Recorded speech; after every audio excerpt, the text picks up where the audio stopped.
The lights, the sounds, the cameras, the electricity. If you can feel it, hear it, see it, chances are an IBEW electrician built it. The members of the International Brotherhood of Electrical Workers Local 716 built the things that make Rice University and Houston great, and we want you to join us. Excellent training, fantastic benefits in retirement, and zero student loan debt. Build a better career. To find out more, visit IBEW716.net. Football fans are passionate, just like John Deere fans. And if you're a John Deere person, the name to know is Shoppas. In football, it's about calling the right plays. The right call for John Deere equipment is Shoppas. Shoppas has the right size track from the compact 1000 series all the way up to the 6000 series with financing available. Shoppas has great prices on lawnmowers and gators too. A John Deere is more affordable than you think. Google Shoppas at SHOPPAS. Shoppas, all things John Deere. The following is a presentation of the Rice Sports Network. The Rice Sports Network. From Learfield IMG College. On the Rice Sports Network from Learfield IMG College. Welcome to Rice Owls Insider, powered by the International Brotherhood of Electrical Workers Local 716, lighting up Rice University in Houston for over 100 years. Rice Owls Insider is brought to you by The Parking Spot. The Parking Spot. We have airport parking covered. Now, here's the voice of the Owls, J.P. Heath. Welcome back to Rice Owls Insider, presented by IBEW Local 716. Wow, what a time to be a Rice Owl. The Owls with that historic win against the Marshall Thundering Herd this past weekend. It's a great time around the athletics department. We'll talk about that with Director of Athletics Joe Carlgard coming up in a little bit. Our first segment has Dunleavy family head football coach Mike Bloomgren. Remember to subscribe to the podcast, your podcast outlet of choice. We're also on YouTube as well, that you can take us along. We want to match those pictures with those words, as we always say. But Owls getting that upset win against Marshall, been 60 years in the making. Not since 1960, Owls fans had Rice won in shutout fashion on the road against a ranked team. Well, they did that. There were so many firsts. I tweeted out a little bit, selfish plug there, shameless plug, at Rice Owls Voice. After the fact, there was a list that the sports information folks that make us sound smarter than we are, they put out this huge list of about 15 or 20 things. It's really too many to get into, all on the positive side. But it had been a while since the Owls had done that.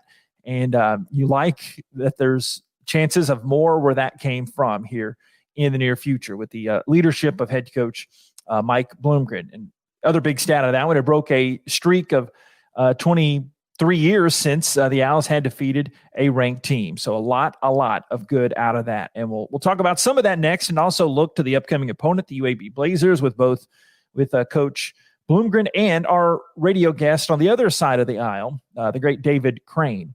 Every show proudly brought to you by IBEW Local 716, International Brotherhood of Electrical Workers Local 716, lighting up Rice University in Houston for over 100 years. We'll kick off the show with Coach Bloomgren, Dunleavy family head football coach Mike Bloomgren. We come back here on Rice Owls Insider from Learfield IMG College. Time out. Smart Financial wants you to know that a good banking experience shouldn't feel like you're getting tackled. Since 1934, we have prided ourselves on providing hassle-free services with a game plan that focuses on people, not profits. If you live, work, or go to school at or around Rice University, visit smartcu.org to join our family and become a part of the winning team. Smart Financial, proud sponsor of Rice Athletics, federally insured by the NCUA. From annual checkups to managing chronic conditions, taking care of your health should always be a priority. At Houston Methodist, our primary care doctors are available to provide personalized care for you and your family safely. We offer a variety of convenient ways to get care from us, from same-day sick visits to extended hours at select locations. And we are taking every precaution to keep you safe during your visit. Choose your doctor or schedule online at houstonmethodist.org/stayhealthy. Welcome back to Rice Owls Insider and the voice of the Owls, J.P. Heath. Welcome back on Rice Owls Insider. Athletic Director Joe Carlgard is coming up next. I want to remind you that Smart Financial's game plan is simple. People before profits, whether it's saving for retirement, finding your favorite car, buying your dream home, we can help. Text RICE to 276-278 to find out how. Dunleavy Family Head Football Coach Mike Bloomgren with us in his weekly visit. Coach, how are you? Doing great, JP. How are you?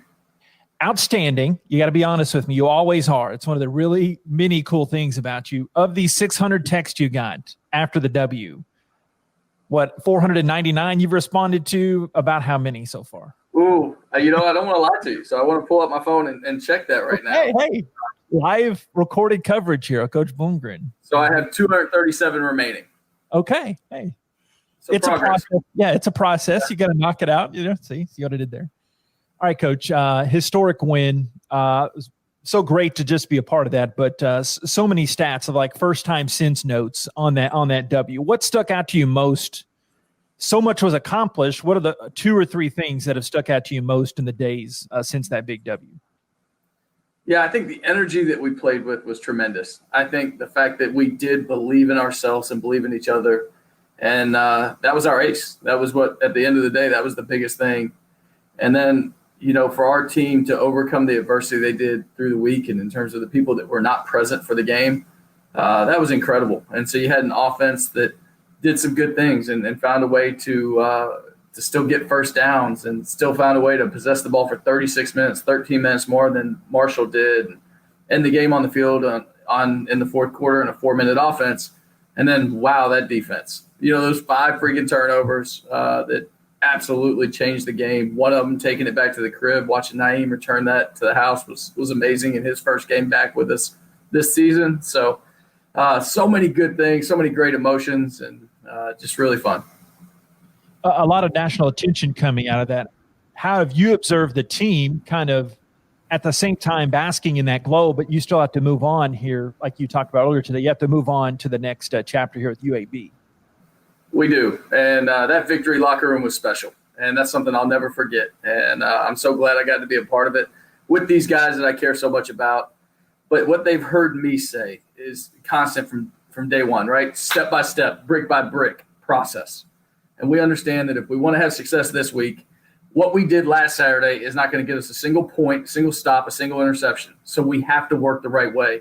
I mean, look, that win was huge for our program, but it's not a destination for our program. It's more of a proof of concept. So I just think that, we've got the right people in this building. I don't think anybody doubted that it would happen and we do special things here that's inside these walls because we do. We have great people in here. We have talented people inside these walls that work their butts off. I think success was inevitable. But it is a big thing. This will help us in recruiting and continue to recruit a different level of player. So many positives come out of that. But you're right. We celebrated that win for maybe more than my 24-hour rule, maybe 48 hours. And now we are locked in on UAB for this Saturday. And segueing into just the program in general, not specifically the Marshall game, but just any game when a lot of backups step up like that, that's what made it even a lot sweeter, I think, if I'm so bold to say that. But at the same time, what is it about the guys that they could just step up and the whole team did not miss a beat with so many guys missed? Yeah, I mean, you hope that you teach it, you instill it in your culture, that it is a next man up mindset and that you're always training to be a starter. You're preparing as a starter. So when you get those opportunities, you're ready to take them. And, obviously, like 2 years ago, our roster wasn't in a place. If we had somebody go down or break a shoelace, the drop-off was significant. Right now, we're at a place where we're building some depth and we're starting to get a lot of people understand our systems in all 3 phases. And so it is more of a plug and play. Now, there's always going to be a drop-off. People are ones for a reason. But, again, at least you can have people pull in a little bit tighter and find a way to strain just a little bit more to make sure that person stepping into their role is able to have an easier down, if you will. Blaze Aldridge, Defensive Player of the Week. A little behind the scenes, Coach. I'm always griping to folks. We never get our just due when guys get their great games. But like Blaze said today earlier to the media, for those that haven't heard of it, hey, when you win, the awards come. But just speak to Blaze, not even just the Marshall game, but just how he has lived up to the hype that was preseason in that game, of course, against Marshall, but all in all, just the total package that he is. Yeah, he really has. I mean, his play, there's not a coach that we play that after the game or a couple days later doesn't say something to me about number 6 flying around. Sideline to sideline, the impact he has, and the physical manner in which he arrives. So he's a difference maker. He's somebody that everybody that we play knows about, talks about, and he still finds a way to end up with double-digit tackles. And this past week had an interception and had one of the most physical defensive plays we had on Andrew Bird's interception. The receiver kind of tips the ball into the air, and Blaze would have separated him from the ball, I believe, even if he had caught it. So just an imposing force. You know, Bill Clark, I added it up when you told us the media earlier today, 23 years. He's looking for his 3rd straight West Division title. I mean, the story around them was building up the hype of restoring the program, which he did an amazing job. But just to be able to sustain it, what does he do? And since you've kind of known him for a bit, what's led to him being such a consistent type of coach and program? Yeah, that's a great question. I wish I could go behind the veil there because I do think he's done an amazing job. But they seem to reload. They have their system. They have their core beliefs on defense and what they're going to hang their hat on. And they seem to do it on offense. And they're a little bit different this year than past years schematically. They're more outside zone. They're more in a nickel front and maybe playing more even than maybe the odd structure we saw from them in the past. But the way that they play, the style that they play with, how physical they are, how hard they play, those are Bill Clark characteristics. And I think you'll always see those on a Bill Clark coach team. And like a Mike Bloomgren team running the football, he's got one of the greats in Spencer Brown. What does he do, or what does he continue? Heck, I think I asked you this very same question a few hours ago. Just what does he do that continues to keep going for them? Because he's been impressive since he stepped on there. He has, JP, and gosh, this is our 3rd time playing him. You'll have to check me on this, but I believe he's close to 4,000 yards in his career rushing the football, which I think is the second to Travis Etienne at Clemson in terms of active streaks or active yardage accumulated in a career. So what a productive career he's had. He also has explosive potential. He does a good job. He runs patient, and he'll also, again, when he sees a crease on this outside zone scheme, he's putting a foot in the ground and getting north and just doing a phenomenal job. And he has been a very, very consistent performer for them, like I said, for at least the 3 years we've been in this conference. Coach, thanks for the time. Get back to it, and we'll talk to you later in the week. All right. Thanks so much, JP. Dunleavy Family Head Football Coach Mike Bloomgren. Stay tuned. More of Rice Owls Insider. We'll have Athletic Director Dr. Joe Carlgard coming next year from Learfield IMG College. The members of the International Brotherhood of Electrical Workers Local 716 built the things that make Rice University and Houston great, and we want you to join us. Build a better career. To find out more, visit IBEW716.net. No one wants to fight the traffic to and from the stadium or arena. You don't have to when you go Win. Win Transportation. Enjoy the game, not fight the traffic. 5 people or 5,000. Win offers customizable group transportation with a wide range of motor coaches, minibuses, and vans, giving your trip an extra special touch. So when it's game time, remember, all you need is Win. Book at GoWin.com. GOWYNNE.com. Big trip on the horizon? Before you depart, you gotta park. The Parking Spot is a simpler, easier way to navigate airport parking, and you can save when you book online. You're guaranteed a spot, and we even pick you up at your trunk in our yellow and black spotted shuttles and take you straight to the terminal. Parking and saving come full circle at the Parking Spot. The Parking Spot, proud sponsor of Rice University. Visit theparkingspot.com to reserve your spot today.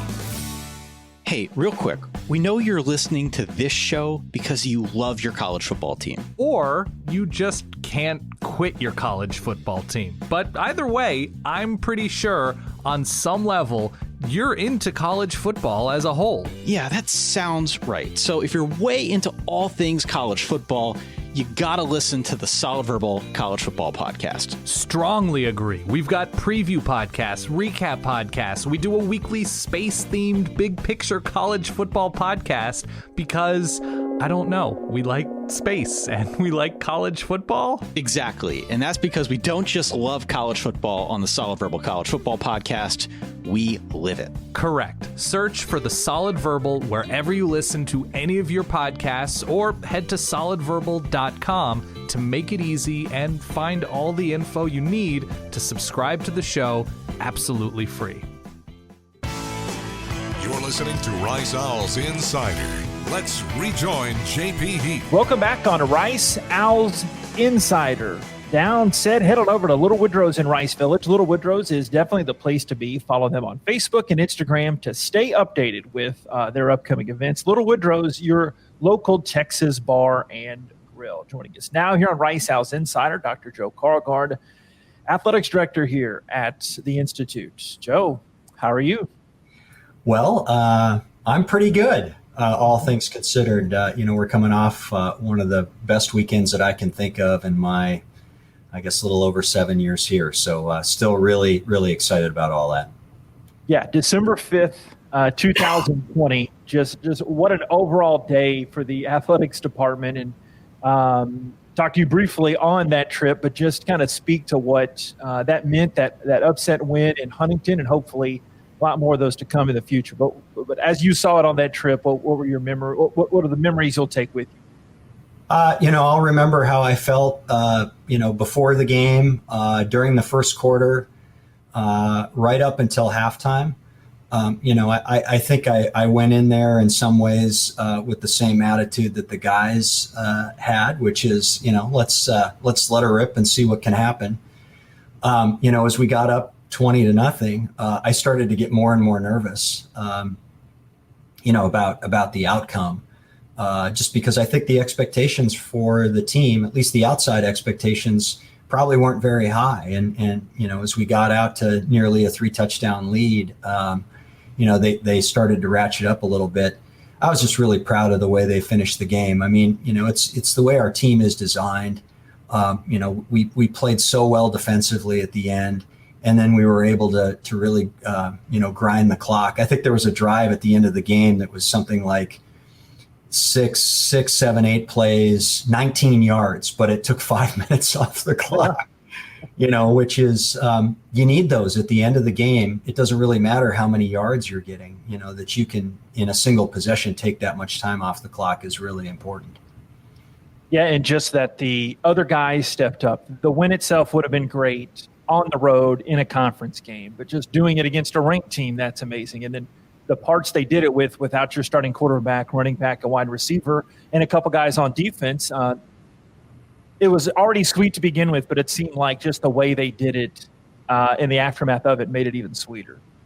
Yeah, and I think that's one of the hallmarks of this program, and what I think Rice football will be moving forward is we've got a lot of guys who can play.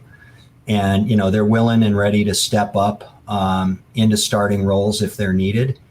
And, you get to playing football in December, and COVID concerns aside, virtually nobody's really healthy at this point. And it almost, becomes a matchup of how deep are you? And I think we're just proving that we actually are a fairly deep football team, certainly one of the deeper teams that I've been associated with in my time here.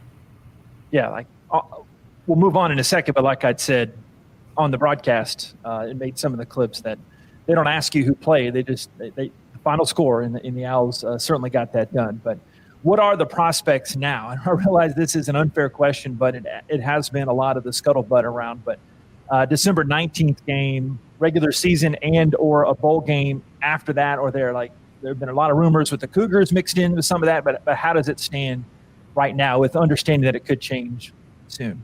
Sure. Well, I'm looking at my clock right now. It's, 10:30 on Wednesday morning. As of now, we're scheduled to play UAB at noon on Saturday and end our regular season. That is absolutely our preference, is to play them and to play them this weekend on Saturday, because Conference USA starts, potentially starts its bowl games on the 19th. I think the Frisco Bowl is on the 19th. And then there are a number of games that happen before Christmas. And so we really would like to avoid playing a regular season game on the 19th. I'm not sure it helps us try to get to a bowl game. Now, if things fall apart, you never know how things will shake out. But it's really our hope that we play UAB this weekend and finish out the regular season, hopefully with a win. And a winning record, we think, puts us in a great position to be attractive to one of the bowl games and, hopefully finish off our season on a high note. And I think I know this, but again, in hashtag 2020, I want to make sure, are all the bowl parameters still the same, whereas the bowl has the conference tie-ins, but the bowl and the conference mutually agreed, or does it come down to the bowl looking at whether you or whoever, whatever team they're looking at? How does that work? Yeah, it's a little bit different this year, and this may be the first year of this, but we have an arrangement with, ESPN owns a number of bowls, and basically our arrangement with them is we get 6 slots among 11 or 12 different ESPN bowls. So there aren't specific bowl tie-ins for the conference other than the New Orleans Bowl, which is not an ESPN-owned bowl. So that will have a Conference USA representative. As far as the rest of the bowl games, you can sort of go and look at what those ESPN bowls are, and we could end up, if we're selected, we could end up in any one of them.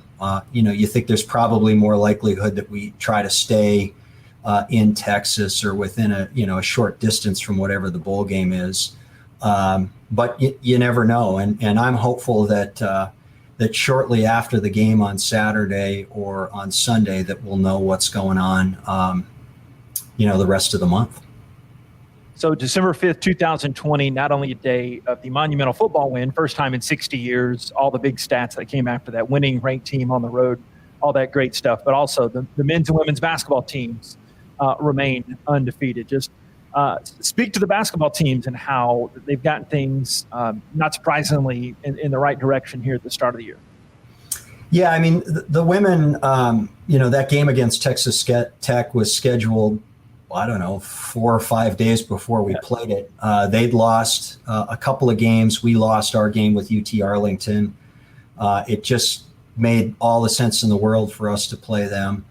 And obviously we went out there and beat them. And I think the way that we won the game is one of the more special aspects of it, in that we jumped out to a lead and then they kind of crawled back, and then on their home floor we extended the lead again and won by 19. So anytime you do that, I think that's a sign of a really mentally tough program and team, and certainly a mentally tough head coach. And so I was very pleased by it, not particularly surprised. I'm rarely surprised by anything that the women's basketball program accomplishes these days.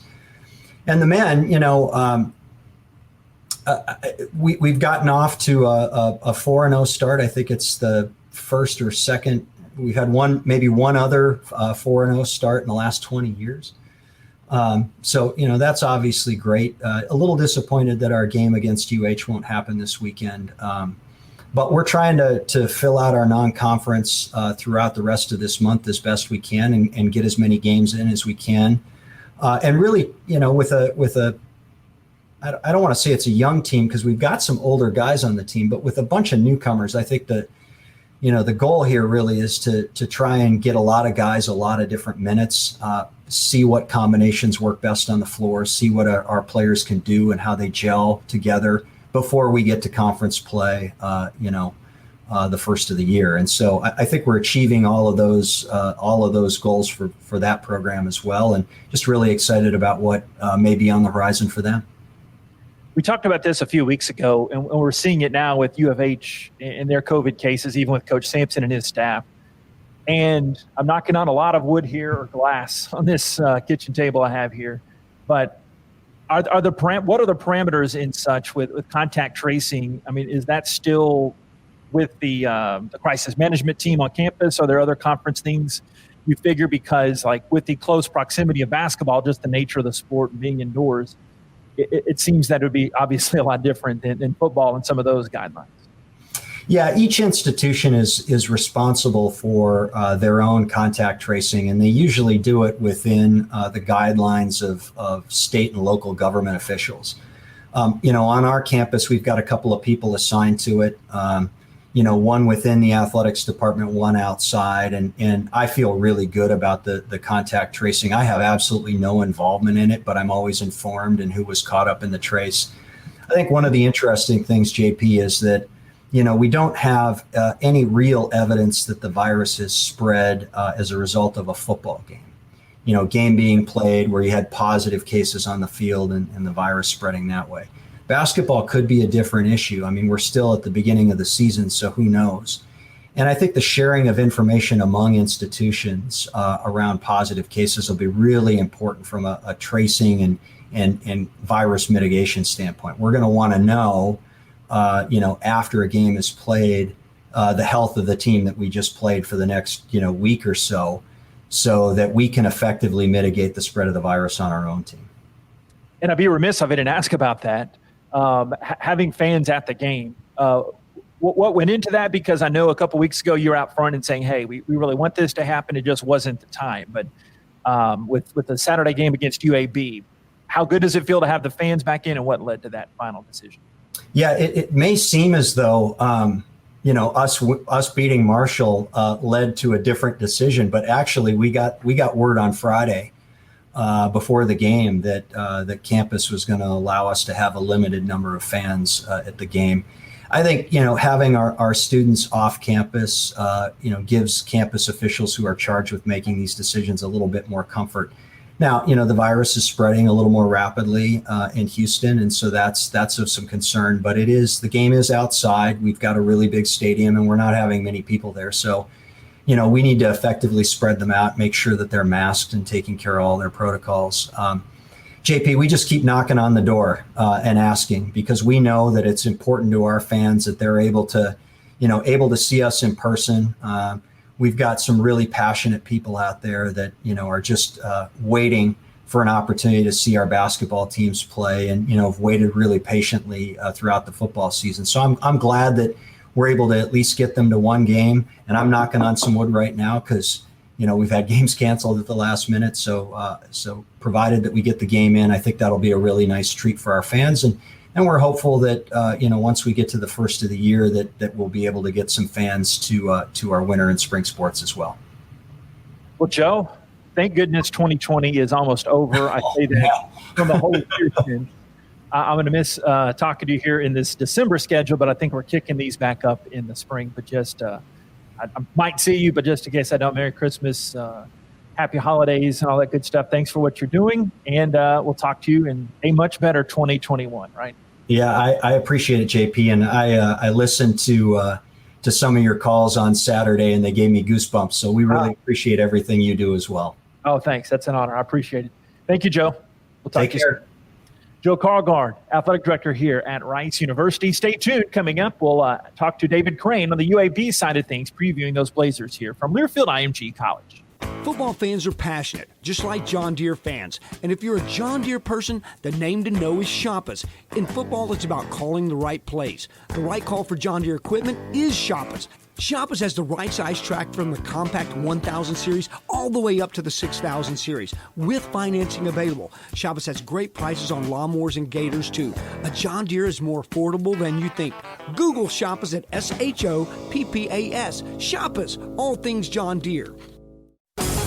Rice fans, need a place to stay while watching your Owls play ball? Located just steps from campus is the Hilton Houston Medical Center. Visit us today at houstonplaza.hilton.com or call 713-313-4000 to get that special Rice discount. Again, that's houstonplaza.hilton.com or call 713-313-4000 to get that special Rice discount now.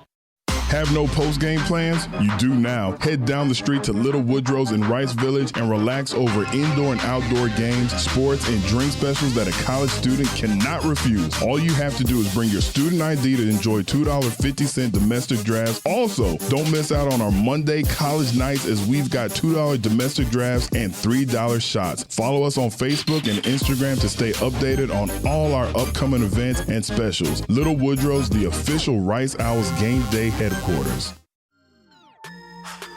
Welcome back to Rice Owls Insider. Here again, the voice of the Owls, JP Heath. Welcome back on Rice Owls Insider. We have the longtime voice of the UAB Blazers, David Crane, with us now. Good day, sir. I would ask you how you are doing, but I think I know the answer to that. But how are you doing anyway? I'm here. Got the Christmas tree up. Just trying to figure things out hour by hour, minute by minute sometimes. But glad to be talking about hopefully playing a football game this weekend. Yeah, we've all been inducted into that club, unfortunately, of getting ready to go to a game. But with you guys, I think outside of us not playing the first 6 games of the season, from what I've seen, you guys have had the longest stretch of not playing in between games. So, sorry for the softball, but just how has that been, and how have you sensed that Coach Clark and the guys are dealing with it? It's I'm not sure, to be honest. We had our coach's radio show Monday night, and Coach Clark was on for a little while, and it sort of had the Groundhog Day feel to it. We'd done that the last 6 weeks, hoping to talk, or hoping to play a game, talking about playing a game, and then usually within 24 to 48 hours, we weren't going to be playing a game, and so we just kind of went through the same routine again. But I think, for the most part, they have done a really good job of keeping the kids engaged and focused. Last week was probably a little easier because we had the makeup rescheduled, or whatever you want to call it, game with Middle Tennessee State. And so I think the league office and the coaches and everybody got together and said, can these two play? Are you in good enough shape, testing wise, that if we put this game together and we announce it, it's going to get played?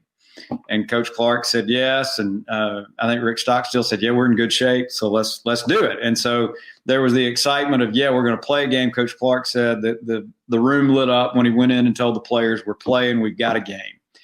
And then literally, 24, 48 hours later, Middle had issues and the game was canceled. So I think that was a big letdown. But now that there's this game, it's the last. This is it. You've got to play this one. If you have hopes of maybe winning the division, getting back at the championship game, you have to play this game. And so I think that motivation will be enough to hopefully get them back up and get them ready to play this game on Saturday. Yeah, speaking of what Coach Clark has done, all the national, much respected, deserved recognition that's come. But, my goodness, even this year it might be as impressive, almost as impressive, because you sustained it and you're still in that position. You control your own destiny, Lord willing, if we play, to get into a conference championship, if not win it. So what has he done this year that has continued that momentum, and I don't want to say hype, but just continue that momentum that has been well-deserved?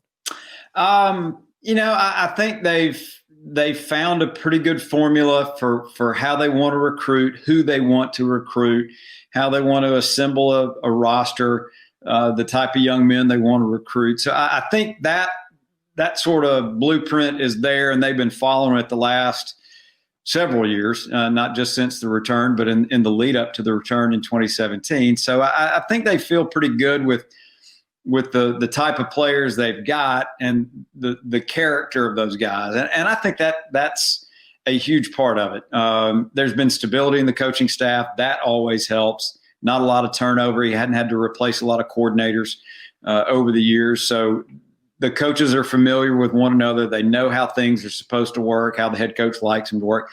So the continuity, the familiarity, all those things, I think certainly helps. And when you've got a coach that's won some, that's been established, that has that respect and regard, I think you probably have found those teams may have fared a little bit better in this crazy year we're in. Maybe some newer coaches, lesser established coaches, maybe even younger coaches. That may not be totally fair to say, but I think sometimes in the tough situations, those coaches that have been through the challenging situations, those teams handle a little bit better. And I think it's fair to say that of UAB and Bill Clark. I think he's gotten the respect from his coaches, his players, everybody, his peers, everybody else, that for the most part, they believe what he says. And he walks in and says, we're going to play a game. They believe him. Sometimes he had to go back in a little later and say, well, sorry, we're not going to play a game. But I think that the trust, the credibility, all those things have probably helped UAB maintain a pretty high level, especially in this year. On the offensive side, kind of launching two questions at you at once, with Johnston going down, but kind of Lacero. So I guess maybe 3 questions at once there. But you're a vet, you can handle it. So how did that change the offense? And will it be official? Will Spencer Brown eventually graduate from UAB? It seems like he's been there 9 years. No, Spencer is hopefully going to opt out of the NFL and come back for about 6 more years. And it's funny, as announcers, there's certain players. I've always, growing up in the state of Alabama, I've always said so-and-so is the Freddie Waygan of whatever. Freddie Waygan played at Auburn for about 13 years. And so that's always been my stock line about somebody like Spencer. And I know everybody else in the league is ready to see him go. But he's had a wonderful year. He's had a great career. Would love for him to stay 5 more years if possible. But, I'm afraid we're probably seeing the last little bit of Spencer Brown in green and gold. But who knows? Maybe he'll come back for another year next year. The quarterback situation with Tyler Johnson going down early in the season, Bryce Lacero able to come in and get some good experience and play very well for UAB. The biggest difference in those two is – and Coach Clark will often phrase it this way, Tyler is more of a runner and then a thrower, maybe runs it a little bit better than he throws it, although he throws a phenomenal deep ball, the best deep ball passer I think I've ever seen. And Bryson's probably a little bit better thrower and not as much of a runner. So the offense did not change a lot. It's not like they completely revamped it when those two quarterbacks were going in and out. But I do think with Tyler healthier and he was able to come back and play in the last game against Louisiana Tech, I think just his leadership, again, battle-tested, respected by his teammates, to have him step back out there probably gave the offense a little bit of a lift in that ball game. But it's a good situation to be in. They both have experience. They've both won games as starters. I'm sure they've both won games coming off the bench in their careers. So I think there is a very high confidence level with everybody with those two quarterbacks. And I would expect to see both of them play on Saturday. And I have to ask you at least about the defense, because quite honestly, assembling my 2 deeps probably a little premature on that. Shame on me. But I mean, candidly, the only names that really jumped out at me, remembering and triggered me, were Mole and Wilder, like Wilder and Mole. I mean, but I know you guys had to replace some guys up front, if I do recall. So what's the story of the defense been, and who are the guys have been that have really shown out for y'all? You hit on 2 of them. Chris Mole and Noah Wilder have been very, very good on that second level of the defense. And there are some new faces. Garrett Marino had a wonderful career. He was kind of the heart and soul of that defense. He's gone. So I think they've been looking a little bit for who's going to be that vocal leader.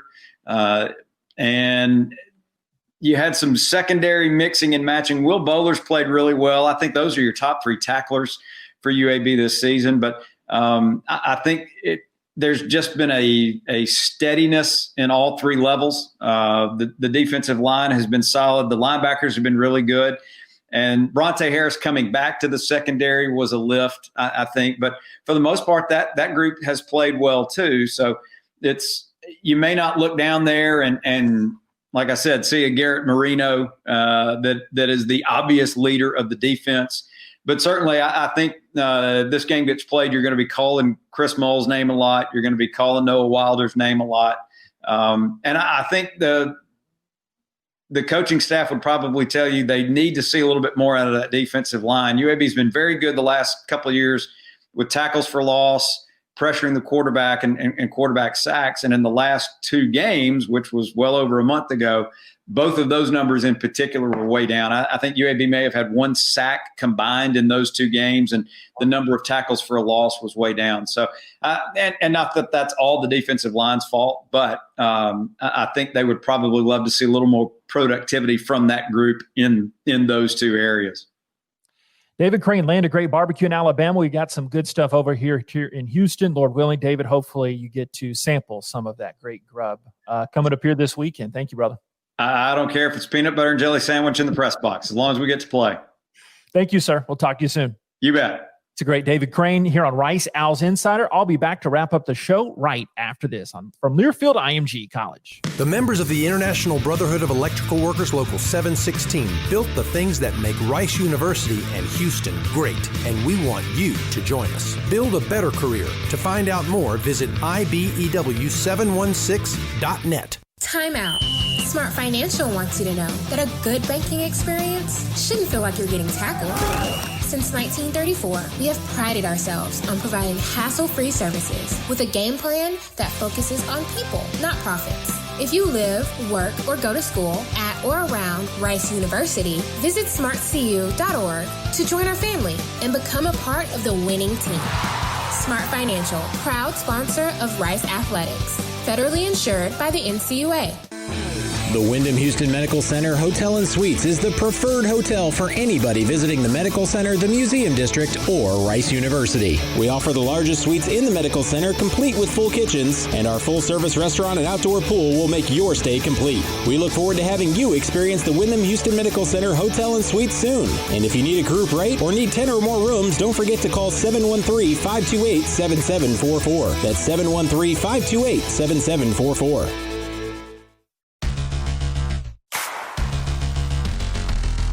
Big thanks to Dunleavy Family Head football coach Mike Bloomgren, Joe Colgard, and my buddy David Crane on the UAB radio side of things. They all joined us for this edition of Rice Owls Insider. Remember, you can catch it on YouTube, and you can get it on your favorite podcast outlet of choice. It's a high noon start against those UAB Blazers coming in, back-to-back West Division champions. Houston Methodist Hospital pregame coming at 11:30. We'll have it. RiceOwls.com, the TuneIn app, and the Rice Game Day app as well. ESPN3 has the webcast with our buddies Matt Peterson and Taylor McCarg on that call. All new Rice Athletics TV feature show presented by Smart Financial is bringing viewers a unique perspective on the individuals who compete for the Owls in our 14 sports, as well as some of the great moments from Rice's rich sports history. AT&T Sportsnet Southwest, the home of the Astros and Rockets, with a coverage range all throughout Texas and Arkansas, Louisiana, and Oklahoma. Have a great day or night. God bless. Go Owls. Remember, always be kind. Punch us up on that broadcast Saturday. We'll talk to you next time from Learfield IMG College. Rice Fight. On the Rice Sports Network from Learfield IMG College, you've been listening to Rice Owls Insider, powered by IBEW Local 716, lighting up Rice University in Houston for over 100 years. Rice Owls Insider was brought to you by The Parking Spot. We have airport parking covered. The preceding has been a Learfield IMG College presentation on the Rice Sports Network.